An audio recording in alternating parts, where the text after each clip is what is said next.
Hello guys, আসসালামু আলাইকুম। সবাই কেমন আছেন? আমি আলহামদুলিল্লাহ খুবই ভালো আছি। আমি আজকে বেগুন দিয়ে ছোট মাছের চচ্চড়ি করব। তাই ১ম এ বেগুনের গুলো কড়াইতে দিয়ে দিলাম।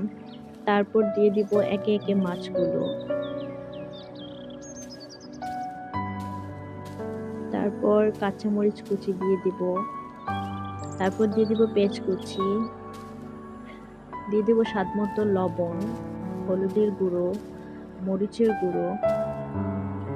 তারপর দিয়ে দিব পরিমাণ মতো তেল।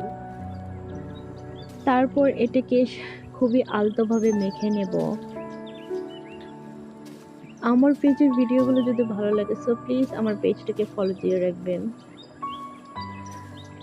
তারপর এখানে দিয়ে দিব সামান্য পরিমাণ পানি। তরকারিটা কিন্তু খুবই দারুণ হয়েছিল গরম ভাতের সাথে। আপনারা